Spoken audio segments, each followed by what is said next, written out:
உங்கள் பிசினஸ் உங்கள் ஏரியாவில் டெவலப் ஆகணுமா? இன்றைய விளம்பரப்படுத்துங்கள். சென்னை எக்ஸ்பிரஸ் நியூஸ் பேப்பரில் 9884597186. இன்றைக்கு அந்த கச்சத்தீவை இலங்கை அரசுக்கு தாரை வார்க்கப்பட்டது எப்பொழுது? மத்தியிலே காங்கிரஸ் ஆட்சி, மாநிலத்திலே கருணாநிதி அவர்கள் முதலமைச்சர் ஆன போது திமுக ஆட்சி. அந்த காலகட்டத்தில் தான் நம்முடைய மீனவர்கள் ஓய்வெடுப்பதற்கும் அவருடைய வலைகளை அந்த கச்சத்தீவிலே உலர வைப்பதற்கும் பயன்படுத்தி வந்த கச்சத்தீவை தாரை வார்த்திய காலம், தாரை வார்த்து கொடுத்த காலம் திராவிட முன்னேற்ற கழக ஆட்சி காலத்திலே. நாடகமா ஆடுகிறீர்கள். மக்கள் மறக்கவில்லை, மீனவ மக்கள் மறக்கவில்லை. மத்தியிலே காங்கிரஸ் ஆட்சி, மாநிலத்திலே திமுக ஆட்சி. அந்த காலகட்டத்தில் தான் இந்த கச்சத்தீவு இலங்கைக்கு தாரை வார்க்கப்பட்ட வரலாறு. ஆனால் இதிலே புரட்சி தலைவி அம்மாள் நம்முடைய மீனவர் சமுதாய மக்களுடைய நலக்கருதி அனைத்து இந்திய அண்ணா திராவிட முன்னேற்ற கழகத்தின் சார்பாக உச்ச நீதிமன்றத்திலே வழக்கு தொடர்ந்த கட்சி அண்ணா திமுக கட்சி. ஆட்சியிலே இருந்தாலும் இல்லாவிட்டால் தமிழ்நாட்டு மக்களுக்கு பிரச்சனை வருகின்ற பொழுது அந்த பிரச்சனையை தீர்ப்பதற்கு முன்னோடியாக விளங்குகின்ற கட்சி அண்ணா திமுக கட்சி. அறந்து பேசாதீர்கள். எத்தனை ஆண்டு காலம் மத்திய ஆட்சி அதிகாரத்திலே திராவிட முன்னேற்ற கழகம் அங்க வைத்தது? 16 ஆண்டு காலம் மத்தியிலே ஆட்சி அதிகாரத்திலே பங்கு வைத்த கட்சி திமுக கட்சி. உங்களுக்கு பேசுவதற்கு என்ன அருகதை இருக்கின்றது? அருகதை இருக்குதா? மத்தியிலே 16 ஆண்டு காலம் சுகத்தை அனுபவித்து விட்டு, அதிகாரத்தெல்லாம் அனுபவித்து விட்டு இன்றைக்கு கூக்குரல் விடுகிறார் இன்றைய முதலமைச்சர் ஸ்டாலின் அவர்கள். மக்கள் மறக்கவில்லை. ஸ்டாலின் அவர்களே, மக்கள் மறக்கவில்லை. ஏன் அப்பொழுது மீனவர்கள் படுகின்ற கஷ்டம் உங்களுக்கு தெரியவில்லையா? ஏன் 14 ஆண்டு காலம் மத்தியில் ஆட்சி அதிகாரிக்கின்ற பொழுது நீங்கள் மத்திய அமைச்சர்களை அங்க வைக்கின்ற பொழுது இந்த மீனவர் சமுதாயம் பாதிக்கப்படுகிறார். அதனால் அந்த கச்சத்தீவை இன்றைக்கு இலங்கை அரசிலிருந்து மீட்டு இந்திய அரசிற்கு ஒப்படைப்பதற்கு நீங்கள் ஏன் முயற்சி செய்யவில்லை?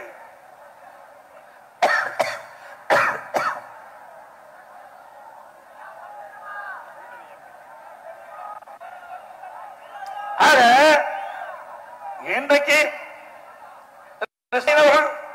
எந்த நோக்கத்தில் பேசுகிறார்? அடுத்த ஆண்டு தேர்தல் வர இருக்கின்றது. அங்க இருக்கின்ற மீனவ மக்களுடைய வாக்கு அவருக்கு தேவைப்படுது. அதனால் இன்றைக்கு ஒரு நாடகத்தை அரங்கேற்றுகிறார்.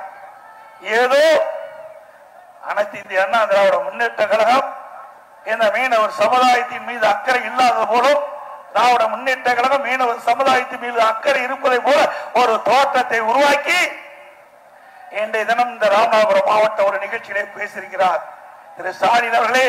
உண்மையிலேயே அந்த பகுதி மீனவர் மக்கள் மீது உங்களுக்கு அக்கறை இருக்குமே, ஆனால் நீங்கள் மத்தியில் ஆட்சி அதிகாரம் இருக்கின்ற பொழுது அந்த இலங்கை அரசிடம் வந்து இந்திய அரசு அந்த கச்சத்தீவை மீட்டிருக்கலாம். அப்பொழுதெல்லாம் தவற விட்டு இப்பொழுது எங்கள் மீது குற்றம் சுமத்துவது எந்த விதத்தில் நியாயம் என்பதை நீங்கள் எண்ணி பார்க்க வேண்டும். ஏதோ உங்களுக்கு யாரும் கேட்க மாட்டார், கேள்வி கேட்க மாட்டார் என்று கருதி இந்த கருத்தை ராமநாதபுரம் மாவட்டத்தில் குறிப்பிட்டிருக்கிறீர்கள். அனைத்து இந்திய அண்ணா திராவிட முன்னேற்ற கழகம் கூர்ந்து கவனித்துக் கொண்டிருக்கின்றது. நீங்கள் எந்த தவறான செய்தியை வெளியிட்டாலும் அவ்வப்போது அதற்கு பதிலடி கொடுக்கின்ற ஒரே கட்சி அண்ணா திமுக கட்சி. அண்ணா திமுக பொன்மனச்செம்மல் புரட்சி தலைவர் எம்ஜிஆர், புரட்சி தலைவி அம்மா இந்த தமிழ்நாட்டு மக்களுக்காக தோற்றுவித்த கட்சி அண்ணா திமுக கட்சி. திமுக கட்சி திரு கருணாநிதிக்கு குடும்பத்திற்கு இருக்கின்ற கட்சி, மக்களுக்கு இருக்கின்ற கட்சி அண்ணா திமுக. திராவிட முன்னேற்ற கழகம் திரு கருணாநிதி குடும்பத்திற்கு கட்சி திமுக கட்சி. ஆகவே மக்களுக்கு எப்பொழுதெல்லாம் பிரச்சனை வருகிறதோ அப்பொழுதெல்லாம் குரல் கொடுக்கின்ற கட்சியாக அண்ணா திமுக கட்சி இதுவரைக்கும் இனியும் இருக்கும். அதே போல இன்றைக்கு ஸ்டாலின் அண்மையிலே கரூரில் நடந்த ஒரு சம்பவம், விலைமதிக்க முடியாத 41 உயிர்களை இழந்து துடித்துக் கொண்டிருக்கின்ற தருணத்திலே முதலமைச்சர் இரவோடு இரவாக அந்த கரூரிலே அந்த மரணம் ஏற்பட்டிருக்கின்றது. அந்த செய்தி கேட்டவுடன் மக்கள் மக்கள், தமிழ்நாடு மக்கள் மற்ற இந்தியா இருக்கின்ற அத்தனை மக்களும் அதிர்ந்து போயிருக்கின்ற அந்த சூழலில் முதலமைச்சர் கரூர் சென்றீர்கள், பாதிக்கப்பட்டவருக்கு ஆறுதல் சொன்னீர்கள். அங்க இறந்தவர்களுக்கு அஞ்சலி செலுத்தி அது எந்த தவறும் இல்லை. ஆனால் உங்களுடைய ஆட்சியிலே, உங்களுடைய திராவிட முன்னேற்ற கழக ஆட்சியிலே கள்ளக்குறிச்சியிலே கள்ள சாராயம் பருகி 68 பேர் உயிர்ந்தார்கள். அப்பொழுது ஏன் அந்த மக்களை சந்திக்கவில்லை? அத்தனை பேரும் பெரும்பாலானோர் பட்டியலின மக்கள், ஏழை மக்கள். அந்த கள்ளச்சாராய சாவிலே அதிகமாக இடம்பெற்றவர்கள் பட்டியலின மக்கள். அவர்களுக்கு சென்று ஆறுதல் கூறப்பட ஆறுதல் சொல்லவில்லை. அதோடு அந்த இறந்தவர்களுக்கு அஞ்சலி செலுத்தவில்லை. இப்போது ஏன் ஓடோடி போய் கரூருக்கு சென்று அஞ்சலி செலுத்தினார்கள் சொன்னால், அடுத்த ஆண்டு நடைபெறுகின்ற சட்டமன்ற பொதுத் தேர்தலில் மக்களிடத்திலே ஒரு இரக்கப்பட வேண்டும், அரசியல் ஆதாயம் தேட வேண்டும். அதற்காக ஓடோடி கரூருக்கு சென்றீர்கள். உண்மையிலேயே அந்த மக்கள் பாதிக்கப்பட்டுவிட்டார் என்று நீங்கள் செல்லவில்லை. உங்களுடைய எண்ணம் அதுவும் இல்லை. எப்பொழுது பார்த்தாலும் எதிலையாவது அரசியல் செய்யக்கூடிய ஒரே கட்சி திமுக கட்சி.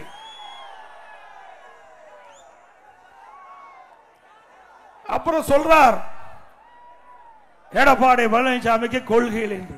கொள்கை பற்றி பேசுவதற்கு உங்களுக்கு அருகதை இருக்குதா ஸ்டாலின் அவர்களே?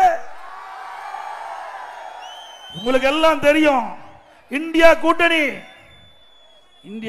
என்ற ஒரு கூட்டணி அமைச்சாங்க. இந்தியாவில் இருக்கின்ற பாரதிய ஜனதாவை எதிர்க்கக்கூடிய கட்சிகள் எல்லாம் ஒன்றாக இணைந்து ஒரு அமைப்பை ஏற்படுத்தினாங்க. 2024 நாடாளுமன்ற தேர்தலில் பாரதிய ஜனதா கட்சி வீழ்த்துவதற்காக அமைக்கப்பட்ட ஒரு கூட்டணி இந்தியா என்ற பெயர் சூட்டி பல கட்சிகள் இடம்பெற்றது. அதில் திமுக கட்சியும் இடம்பெற்றது. என்ன வேடிக்கை! நாடாளுமன்ற தேர்தல் வருகின்ற பொழுது இந்தியா கூட்டணி ஒன்றாக சேர்ந்து பாரதிய ஜனதாவை எதிர்க்குமா? சட்டமன்ற தேர்தல் வருகின்ற பொழுது டெல்லியிலே சட்டமன்ற தேர்தல் காங்கிரஸ் எதிர்க்கிறது கெஜ்ரிவால் கட்சி, பஞ்சாபிலே காங்கிரஸ் எதிர்க்கிறது கெஜ்ரிவால் கட்சி, அதே போல மேற்கு வங்காளத்திலே காங்கிரஸ் எதிர்க்கின்றது மம்தா பானர்ஜி கட்சி, கேரளாவிலே காங்கிரசும் கம்யூனிஸ்டும் எதிரி.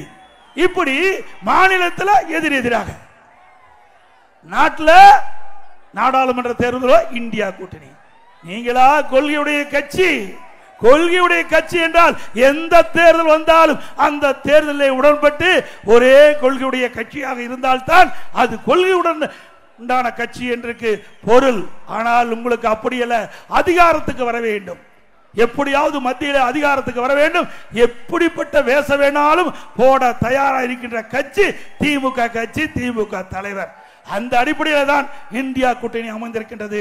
உங்களுக்கு ஒவ்வொரு கட்சிக்கும் ஒரு முரண்பட்ட கருத்து, முரண்பட்ட கொள்கை. அப்படி இருக்கின்ற பொழுது நீங்கள் பேசலாமா? அண்ணா திமுக பற்றி விமர்சனம் செய்ய அருகதை இருக்குதா? ஸ்டாலின் அவர்களே, ஒவ்வொரு கட்சிக்கும் ஒரு கொள்கை உண்டு. கூட்டணி வேற, கொள்கை வேற. கொள்கை என்பது நிலையானது கட்சிக்கு, அது அண்ணா திமுக இடத்திலே இருக்கின்றது. கூட்டணி என்பது தேர்தல் நேரத்திலே அமைக்கப்படுவது. இன்றைக்கு எதிரிகளை வீழ்த்த வேண்டும் என்று சொன்னால் கூட்டணி அமைக்க வேண்டும். அதை போலதான் திராவிட முன்னேற்ற கழகம் பல தேர்தல்களிலே கூட்டணி அமைத்திருக்கின்றீர்கள். நீங்கள் அமைத்தால் நல்லது. அதே அனைத்து இந்திய அண்ணா திராவிட முன்னேற்ற கழகம் கூட்டணி அமைத்தால் தவறா? உங்களுக்கு ஒரு நியாயம், எங்களுக்கு ஒரு நியாயமா? சிந்திக்க வேண்டும். 1999ஆம் ஆண்டு நாடாளுமன்ற தேர்தல், அந்த நாடாளுமன்ற தேர்தலில் யாரோட கூட்டணி வைத்தீங்க?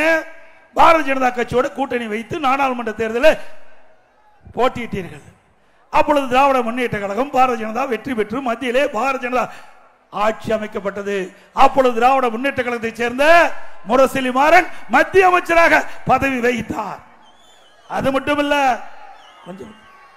மட்டுமல்ல, முரசொலி மாறன் உடல்நலம் பாதிக்கப்பட்டு ஒரு வருடம் அவர் மருத்துவமனையில் சிகிச்சை பெற்று வந்தபோது கூட மத்தியிலே ஆண்ட பாரதிய ஜனதா கட்சி அமைச்சரவையில் நீக்கவில்லை. அப்பொழுதெல்லாம் பாரதிய ஜனதா கட்சி நல்ல கட்சி.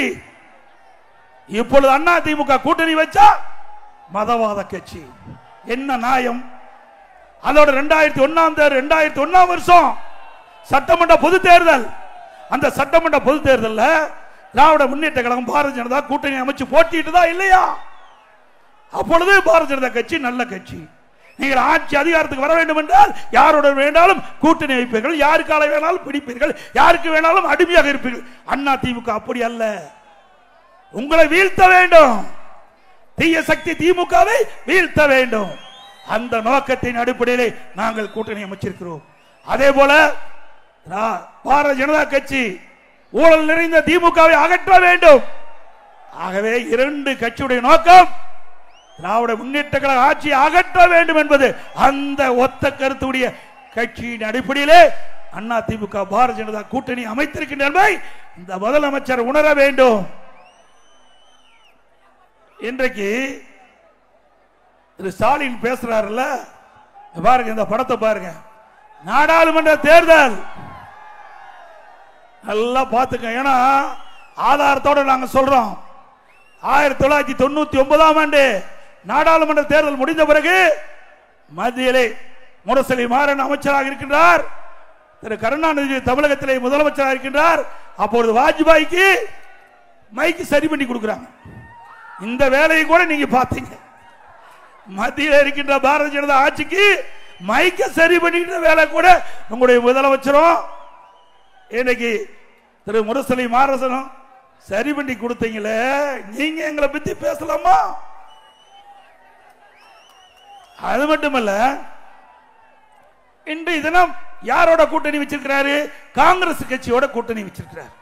அந்த காங்கிரஸ் கட்சி மத்தியிலே ஆட்சி அதிகாரத்தில் இருக்கின்ற பொழுது எமர்ஜென்சி கொண்டாந்தாங்க. அந்த எமர்ஜென்சியில அவர்கள் மிசா சட்டத்தை கொண்டாந்தாங்க. அந்த மிசா சட்டத்தை பயன்படுத்தி தமிழகத்தில் இருக்கின்ற திராவிட முன்னேற்ற கழகத்துடைய முக்கிய தலைவர்களை கைது செய்து சிறையிலே அடைத்தார்கள். அந்த கட்சியோட நீங்க கூட்டணி வச்சிருக்கிறீங்க. அது மட்டுமல்ல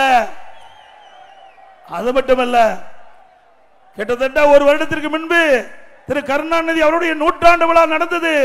அந்த நூற்றாண்டு விழாவிலே ஒரு கண்காட்சி ஏற்படுத்தி இருந்தாங்க. அந்த கண்காட்சியில திரு ஸ்டாலின் அவர்கள் மிசா சட்டத்திலே சிறையில் இருப்பதை போல ஒரு காட்சிப்படுத்தப்பட்டு அனைவரும் பார்த்தார்கள். உங்களை சிறையிலே அடைத்தவர் அந்த கட்சியோடு நீங்கள் கூட்டணி வைத்திருக்கின்றீர்கள். அண்ணா திமுக அப்படி இல்ல.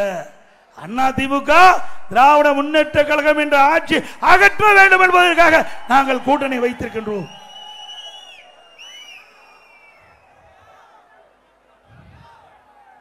அதே போல இன்றைய தினம் பதற வைக்கின்ற ஒரு செய்தி பத்திரிகைகளை நீங்க பார்த்திருப்பீங்க. ஆந்திர மாநிலத்திலிருந்து ஒரு வாழத்தார் ஏற்றிக்கொண்டு ஒரு லாரி திருவண்ணாமலைக்கு வருகின்றது. அந்த திருவண்ணாமலை நகரத்திலே உள்ளே நுழைகின்ற பொழுது அந்த லாரியிலே 2 பெண்மணி இருக்கின்றார்கள். அந்த டிரைவருடைய அக்கா, ஒரு அக்கா மகள். உடனே காவலர்கள் 2 பேர் அதை தடுத்து நிறுத்தி சோதனை செய்து இந்த 2 பெண்மணிகள் யார் என்று விசாரிக்கின்ற பொழுது அந்த லாரி டிரைவர் குறிப்பிடுகிறார், நாங்க வாழத்தாரை ஏற்றிக்கொண்டு திருவண்ணாமலைக்கு வந்திருக்கின்றேன், அதோடு சாமி தரிசனம் செய்ய என் குடும்பத்தை சேர்ந்த அக்கா மகளும் அழைத்து வந்திருக்கிறேன் என்று குறிப்பிடுகிறார். நம்ப தயாரா இல்லை என்று அந்த 2 காவலர்களும் விடாப்புடியாக அந்த 2 பெண்மணிகளையும் கீழே இறக்கி அவள் கொண்டு வந்த 2 வாகனத்திலே அழைத்து செல்கிறார்கள். மக்கள் நடமாட்டம் இல்லாத பகுதியை பார்த்து அந்த தாயின் கண் எதிரே அவருடைய மகளை கற்பழித்திருக்கின்றார்கள். 29ஆம் தேதி நடந்த சம்பவம். இது மன்னிக்க முடியாத சம்பவம். ஒரு தாயின் கண்ணெதிரே தன் மகளை கற்பழிக்கிறார். யார்? காவலர். மக்களை பாதுகாக்கக்கூடிய காவலரே இப்படிப்பட்ட ஒரு கொடூரமான செயலில் ஈடுபட்டிருக்கின்றார் என்று சொன்னால் இந்த அரசாங்கம் எப்படி நடந்து கொண்டிருக்கிறது என்பதை நாம் எண்ணி பார்க்க வேண்டும். ஒரு திறமையற்ற முதலமைச்சர், காவல்துறை அவரிடத்திலே இருக்கின்றது. சரியாக நிர்வாகம் செய்யாத காரணத்தினாலே இன்றைக்கு 2 காவலர்கள், மக்களை பாதுகாக்கக்கூடிய காவலர்கள் அந்த 2 பெண்மணியை அழைத்து சென்று ஒரு தாயின் கண் எதிரே மகளை கற்பழித்து என்று சொன்னால் இந்த அரசாங்கம் தொடர வேண்டுமா? தொடர வேண்டுங்களா? இன்றைக்கு பயிரை வேலி பாதுகாக்கின்றது. அதுபோல நாட்டு மக்களை பாதுகாப்பது காவல்துறை. அதை நம்பித்தான் மக்கள் இருக்கின்றார்கள். ஆனால் இன்றைய தினம் ஒரு கொடூரமான சம்பவம் திருவண்ணாமலையில் அரங்கேறிக்கிறது. உடனே இந்த 2 பெண்மணியும் அங்கே இருக்கிற காவலர்கள் அந்த கற்பழித்து விட்டு அவளை கொண்டு வந்து திருவண்ணாமலையை சாலையில் இறக்கிவிட்டு சென்று விட்டார்கள். அந்த பெண்மணி அழுது கொண்டிருந்த பொழுது அந்த வழியா சென்ற மக்கள் என்ன ஏது என்று விசாரித்த பொழுது நடந்த கொடூரமான சம்பவத்தை சொன்னவுடன் 108 ஆம்புலன்ஸுக்கு அவர்கள் தகவல் கொடுத்து 108 ஆம்புலன்ஸிலே அந்த 2 பெண்மணியும் அங்கே அவர்களை அந்த வாகனத்திலே அழைத்து சென்று மருத்துவமனை சேர்க்கப்பட்டு மருத்துவமனையிலே அந்த தகவலை அங்க இருக்கின்ற மாவட்ட காவல்துறை கண்காணிப்பு தகவல் குறிக்கப்பட்டு அதில் சம்பந்தப்பட்ட 2 காவலர்களை கைது செய்து சிறையிலே அடைத்திருக்கின்றார். எப்படிப்பட்ட நிகழ்வு! ஆகவே தயவு செய்து எண்ணி பார்க்க வேண்டும். இன்றைக்கு காவல்துறை என்பது மிக மிக முக்கியம். இன்றைக்கு தமிழகத்தில் இருக்கின்ற காவல்துறை ஒரு காலத்தில் ஸ்காட்லாந்து காவல்துறைக்கு இணையாக போற்றப்பட்ட காவல்துறை. இன்றைக்கு திறமையற்ற முதலமைச்சர் பொம்மை முதலமைச்சர் இந்த நாட்டை ஆண்டு கொண்டிருக்கின்ற காரணத்தினாலே காவல்துறை செயலிழந்து இன்றைக்கு தவறான செயலில் ஈடுபடுகின்ற சூழ்நிலை தமிழகத்தில் ஏற்பட்டிருக்கின்ற என்பதை இந்த நேரத்தில் நினைவு கூர்ந்து அனைத்து இந்திய அண்ணா திராவிட முன்னேற்ற கழக ஆட்சியிலே சட்டத்தின் ஆட்சி நடைபெற்றது. சட்டத்தின் ஆட்சி நடைபெற்றது. ஆக இப்படிப்பட்ட குற்றங்கள் எதுவும் நிகழாமல் அண்ணா திமுக ஆட்சியிலே பார்த்து கொண்டது. ஆகவே இன்றைய தினம் பெண்களுக்கு பாதுகாப்பு இல்ல, பொதுமக்களுக்கு பாதுகாப்பு இல்ல. இப்படிப்பட்ட ஆட்சி தொடர வேண்டுமா?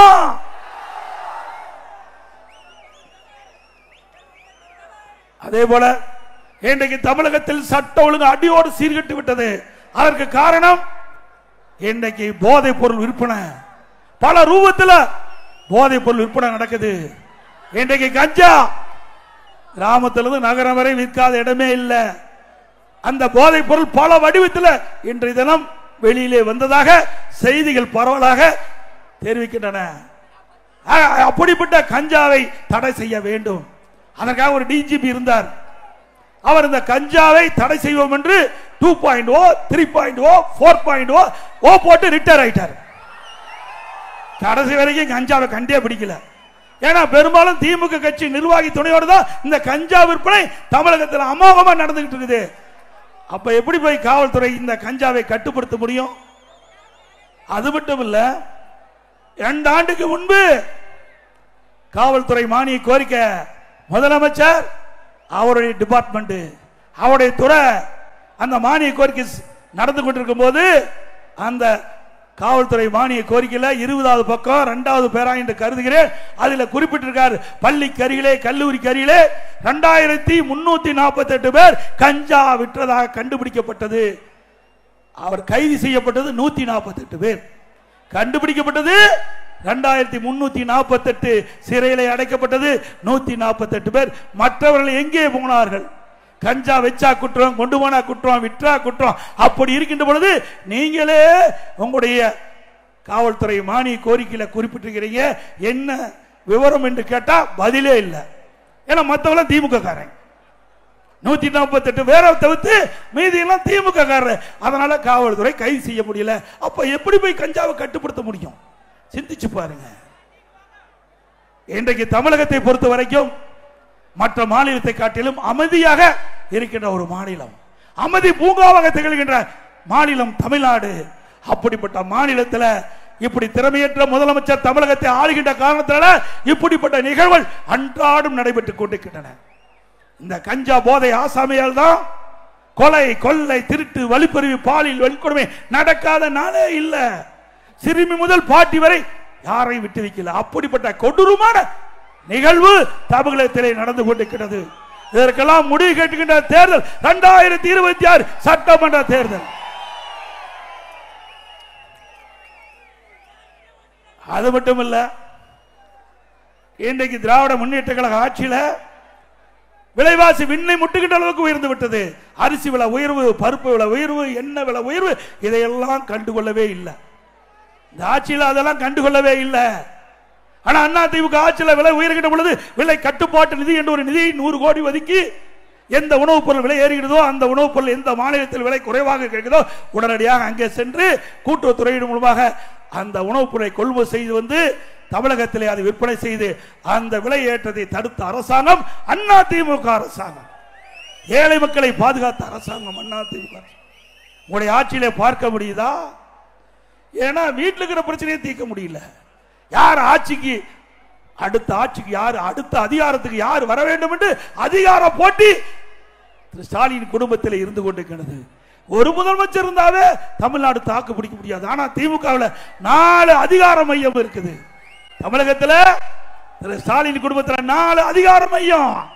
ஸ்டாலின், உதயநிதி ஸ்டாலின், சபரீஸ்வரன், இப்போ துர்கா அம்மாவும் வந்துட்டாங்க. அவர்களும் பேட்டி கொடுக்க ஆரம்பிச்சுட்டாங்க. அப்படி திரு கருணாநிதி குடும்பம் கூட இன்றைக்கு ஆட்சி அதிகாரத்தில் இடம்பெற வேண்டும் என்று துடித்துக் கொண்டிருக்கிறது.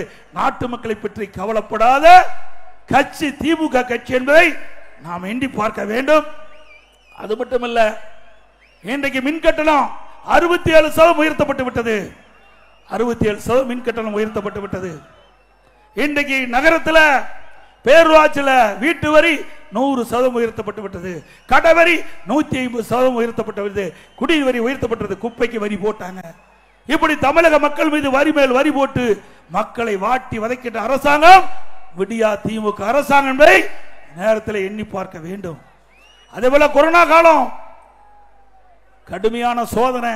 அந்த காலகட்டத்தில் கூட அண்ணா திமுக அரசு சரியான நடவடிக்கை எடுத்து விலை மதிக்க முடியாத உயிரை காப்பாற்றிய அரசாங்கம் அண்ணா திமுக அரசாங்கம்.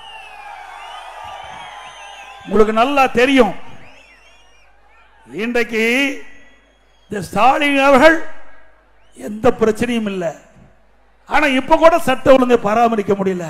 ஆனா அண்ணா திமுக ஆட்சி இருக்கின்ற பொழுது கொரோனா காலம், அந்த கொரோனா காலத்தில் மக்கள் வெளியிலே நடமாடினால் காட்டிலே வைரஸ் பரவி அவளுக்கு உயிருக்கு ஆபத்து ஏற்பட்டு விடும் என்று கருதி அவர்களை வீட்டிலேயே தங்க வைத்தோம். எவ்வளவு கஷ்டம் ஆட்சியாளருக்கு தான் தெரியும். நான் முதலமைச்சர் இருந்த காலத்தில் மக்கள் கடுமையான சோதனை, மக்கள் ஒத்துழைப்பு கொடுத்தாங்க. வீட்டில் இருந்து யாரும் வரக்கூடாது. அப்படி வந்தா காட்டிலே இந்த வைரஸ் கொரோனா வைரஸ் பரவி இருக்கின்றது. அந்த வைரஸால் நீங்கள் பாதிக்கப்பட்டவர்கள், உங்கள் உயிருக்கு ஆபத்து என்று சொன்னவுடன் மக்கள் எல்லாம் கட்டுப்பாட்டோடு வீட்டிலே இருந்தார். இந்திய வரலாற்றிலேயே தமிழகத்தில் தான் அனைத்து இந்திய அண்ணா திராவிட முன்னேற்ற கழக அரசு கிட்ட பொழுது நாங்கள் சொன்ன வார்த்தைக்கு மதிப்பளித்து விலை மதிக்க முடியாத உயிரை காப்பாற்றுவதற்கு மக்கள் ஒத்துழைப்பு கொடுத்தார்கள். அந்த காலகட்டத்தில் கொடுத்தாங்கல்ல. வெளியில யாரையும் பார்க்க முடிஞ்சுதா? ஒரு வாகனம் வெளியே போக முடியல, ஒரு கூட வெளியே நடமாட்டம் இல்ல. அப்ப கூட விலைவாசி உயராம பார்த்துக்கிட்டோம். மக்களுக்கு எந்த தடையும் இல்லாம உணவுப் பொருள் கிடைச்சிட்டு இருந்தது. அது மட்டுமல்ல, ஒரு ஆண்டு கொரோனா காலம் மக்கள் பாதிக்கப்படக்கூடாது என்பதற்கு ரேஷன் கடையில் அரிசி விலையில்லாம கொடுத்தோம், சக்கரை விலையில்லாம கொடுத்தோம், அதோட என்ன விலையில்லாம கொடுத்தோம், குடும்ப அட்டைக்கு 1000 ரூபாய் பணமும் கொடுத்தோம். அதே காலகட்டத்தில் தைப்பொங்கல் வந்தது, எல்லா குடும்ப அட்டைக்கும் 2500 ரூபாய் கொடுத்தோம். 2500 ரூபாய் கொடுத்தோம். எப்பொழுதெல்லாம் மக்கள் பாதிக்கப்படுகிறார்களோ அந்த பாதிப்பிலிருந்து மீட்டெடுத்த அரசாங்கம் அண்ணா திமுக அரசாங்கம். அதே போல கொரோனா காலத்தில் பள்ளிகள் மூடப்பட்டது, கல்லூரிகள் மூடப்பட்டது. கல்லூரி ஆன்லைனில் வகுப்பு நடத்தணும். ஆன்லைனில் மாணவர்களுக்கு, கல்லூரி மாணவர்களுக்கு தேர்வு எழுதக்கூடிய வசதி ஏற்படுத்தி கொடுத்தோம். நம்முடைய மாணவர்கள் அதில் நல்ல ஆன்லைனில் தேர்வு எழுதி அவர்கள் தேர்வு பெற்று பட்டம் பெற்றார்கள்.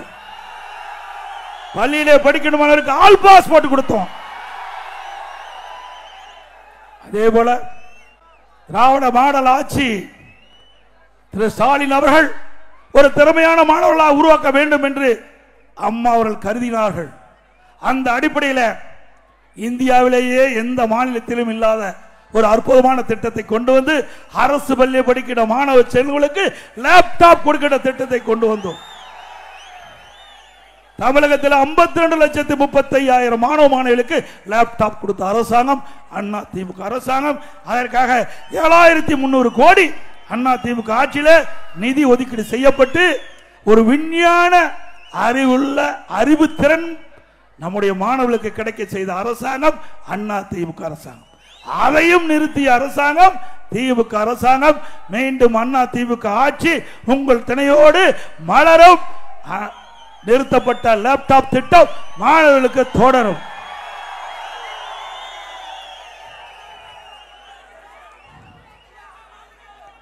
அதே போல இன்றைக்கு நம்முடைய பகுதியில் முழுக்க முழுக்க விவசாயம் நிறைந்த பகுதி.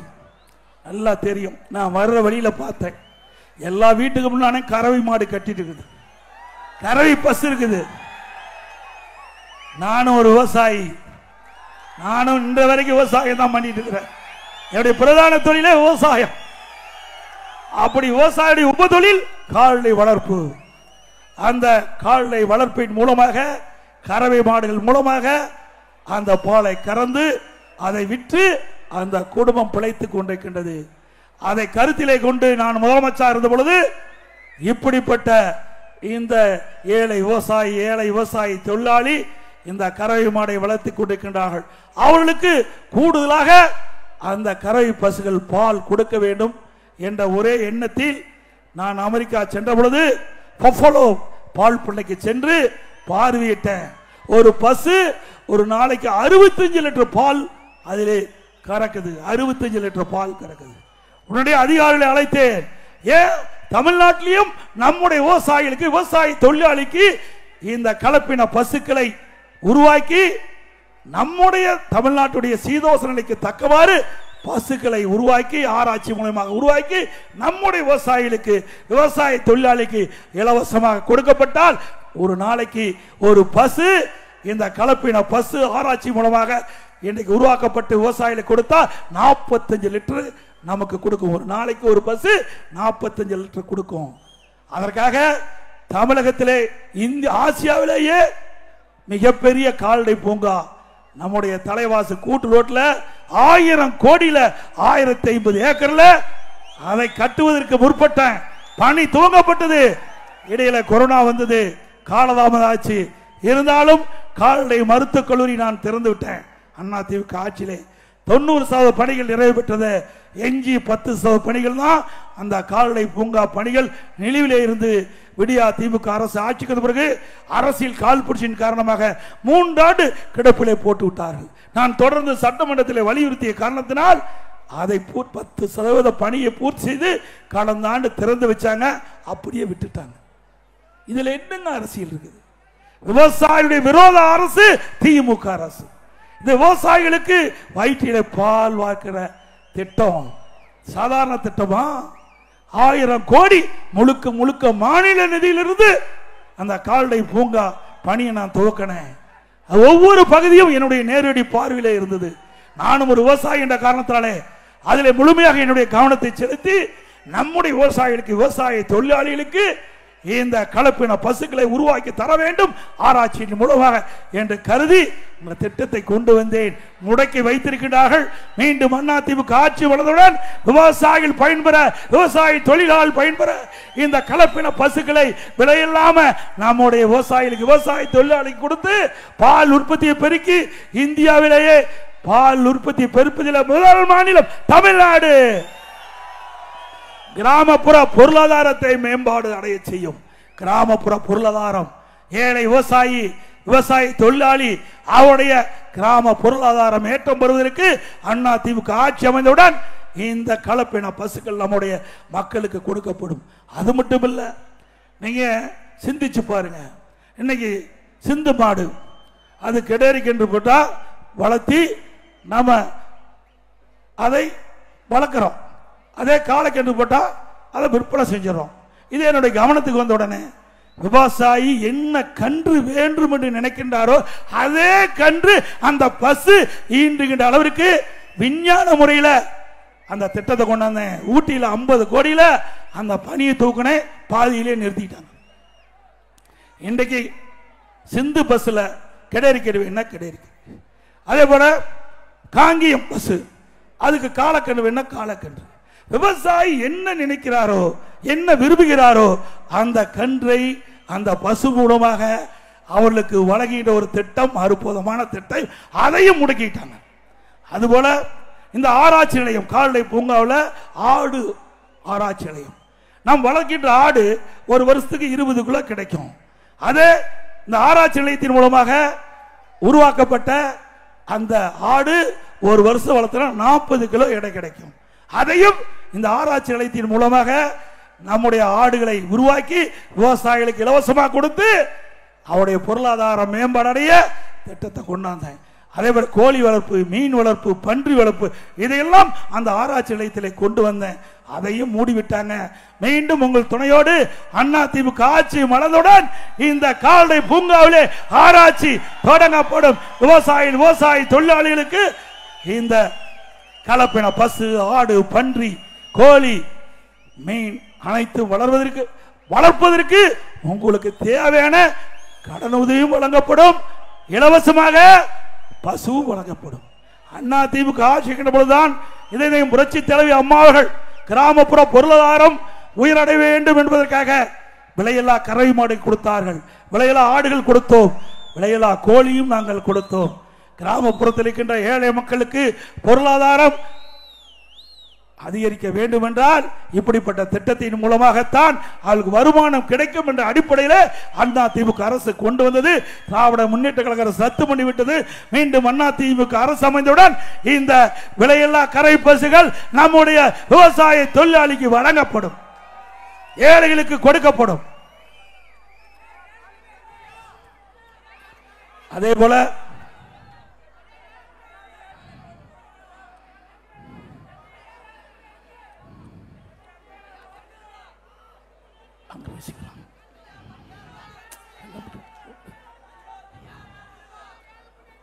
இன்றைக்கு இஸ்லாமிய பெருமக்களுக்கு அனைத்து இந்திய அண்ணா திராவிட முன்னேற்ற கழக ஆட்சியில் தான் பல்வேறு திட்டங்களை கொண்டு வந்து நிறைவேற்றிக்கிறோம்.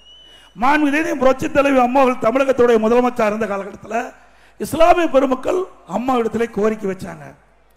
இன்னைக்கு புனித ரமலான் மாதத்தில் பள்ளிவாசலுக்கு நோன்பு கஞ்சி தயாரிக்க அரிசி வேண்டும் என்று கேட்டார்கள். ஆண்டுக்கு 5400 மெட்ரிக் டன் அரிசி கொடுத்த அரசாங்கம் அதிமுக அரசாங்கம். நோன்பு கஞ்சி தயாரிக்க நாகூர் தர்கா சந்தன கூடு விழாவிற்கு விலையில்லாம சந்தன கட்டை வேணும் கேட்டீங்க, அதையும் அதிமுக ஆட்சியில் கொடுக்கப்பட்டது. 2018 வரை ஹஜ் புனித பயணம் மேற்கொள்ள இஸ்லாமிய சகோதரர்களுக்கு மத்திய அரசு மானியம் வழங்கி வந்தது. திடீரென்று 2019ஆம் ஆண்டு ஹஜ் புனித பயணம் மேற்கொள்கின்ற அந்த இஸ்லாமிய பெருமக்களுக்கு மத்திய அரசு கொடுக்கப்பட்ட அந்த மானியத்தை நிறுத்தப்பட்டு விட்டது. என்னை சந்தித்து இஸ்லாமிய பெருமக்கள் கோரிக்கை வைத்தாங்க. மீண்டும் ஹஜ் புனித பயணம் மேற்கொள்வதற்கு மாநில அரசு நிதி உதவி வழங்க வேண்டும் என்று கேட்டாங்க. அவருடைய கோரிக்கை ஏற்று அதிமுக ஆட்சியில் 2019ஆம் ஆண்டு மத்திய அரசு நிறுத்தினாலும் ஹஜ் புனித பயணம் மேற்கொள்ள இஸ்லாமிய பெருமக்களுக்கு மாநில அரசாங்க நிதியிலிருந்து ஆண்டுதோறும் 6 கோடி கொடுத்தோம். அது மட்டுமல்ல 2021ஆம் ஆண்டு ஹஜ் புனித பயணம் மேற்கொள்ள 6 கோடி கொடுக்கப்பட்டது போதாது, உயர்த்தி வழங்க வேண்டும் என்று இஸ்லாமிய பெருமக்கள் அதிமுக அரசுக்கு கோரிக்கை வைத்தார்கள்.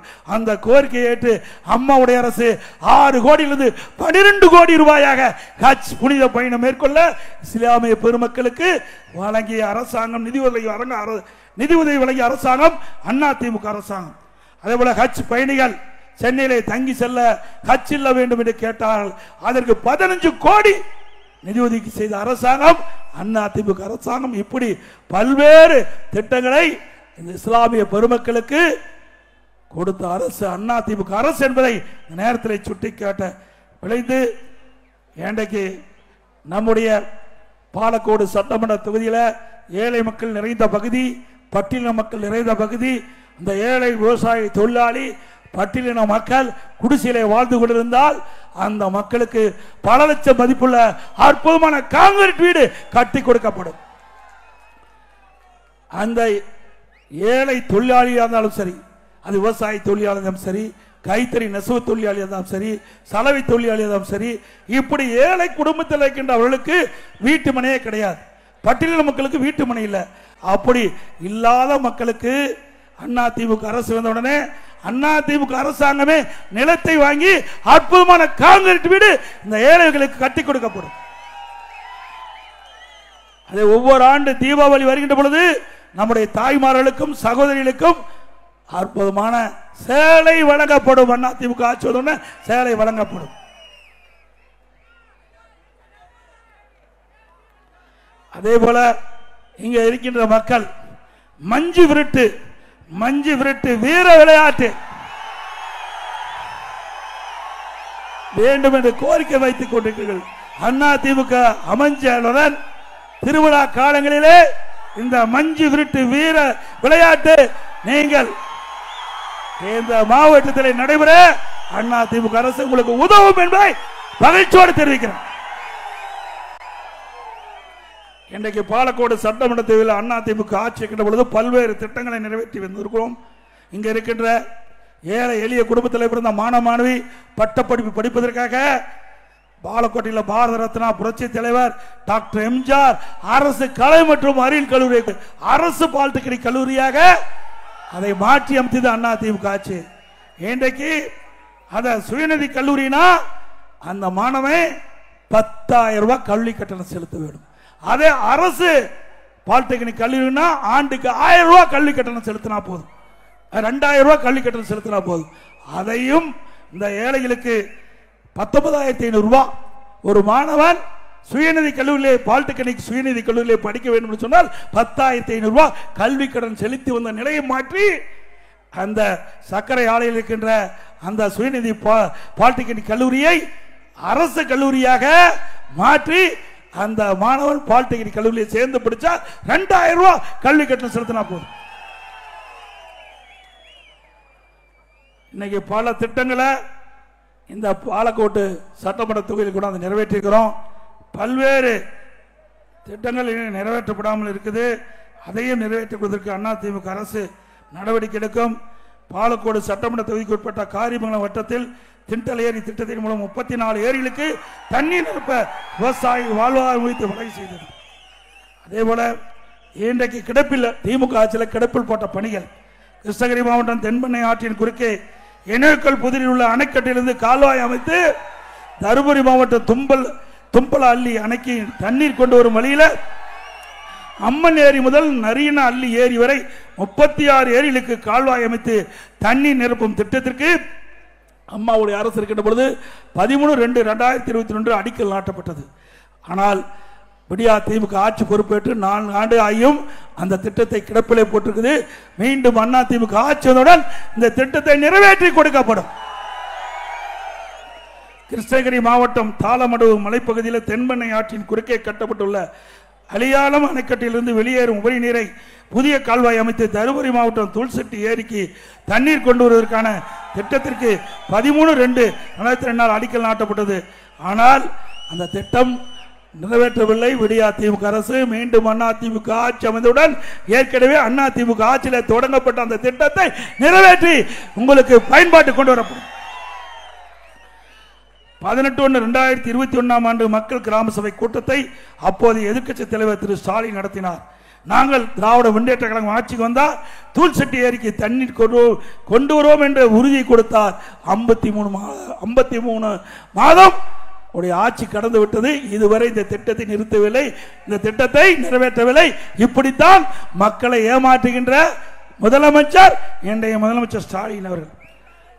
இதேபோல் தருமபுரி மாவட்டம் பாலக்கோடு வட்டம் பஞ்சப்பள்ளி சின்னாறு அணையிலிருந்து வெளியேறும் உபரி நீரை ஜெர்தலாவ் கால்வாய் 5000 மீட்டரிலிருந்து புதிய கால்வாய் அமைத்து எர்ணா அள்ளி ஏரியிலிருந்து புலிக்கரை ஏரி பேகாரா அள்ளி ஏரி 14 ஏரிகளுக்கு நீர் கொண்டு வரும் திட்டத்திற்கு நிதி ஒதுக்கீடு அதிமுக ஆட்சியிலே ஒதுக்கப்பட்டு 13/2/2021 என்னால் அடிக்கல் நாட்டப்பட்டது. ஆனால் இன்று வரை அந்த திட்டம் தொடங்கப்படவில்லை. மீண்டும் அதிமுக ஆட்சியுடன் இந்த திட்டம் முழுமையாக முடிக்கப்பட்டு பயன்பாட்டு கொண்டு வரப்படும்.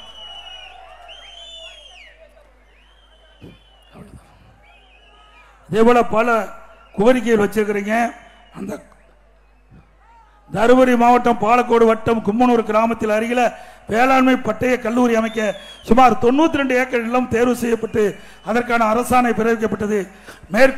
மேற்கண்ட கல்லூரியில் ஆண்டுதோறும் 80 மாணவர்கள் சேர்ந்து படிக்க அரசாணை வழங்கப்பட்டது. ஆட்சி மாற்றம் ஏற்பட்ட பிறகு திமுக ரத்து செய்துவிட்டது. மீண்டும் அதிமுக ஆட்சியுடன் இந்த டிப்ளமோ கல்லூரி திறக்கப்படும்.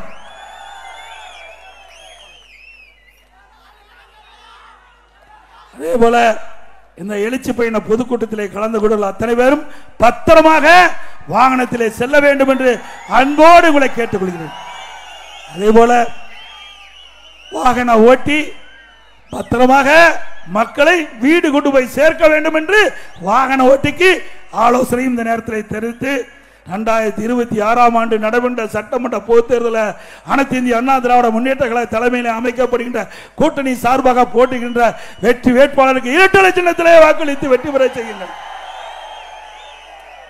மக்களை காப்போம், தமிழகத்தை மீட்போம். மக்களை தமிழகத்தை மக்களை தமிழகத்தை மக்களை தமிழகத்தை ஸ்டாலின் மாடல் அரசு, ஃபெயிலியர் மாடல் அரசு. Bye bye Stalin. நன்றி, வணக்கம். கிளாசிஃபைட் ஆட்ஸ், டிஸ்ப்ளே ஆட்ஸ், சிறிய விளம்பரம் முதல் பெரிய விளம்பரம் வரை அனைத்து கடைகளிலும் வீடுகளிலும் இலவசமாக டிஸ்ட்ரிபியூஷன் செய்து தரப்படும். சென்னை எக்ஸ்பிரஸ் நியூஸ் பேப்பரில் always your neighbourhood news paper.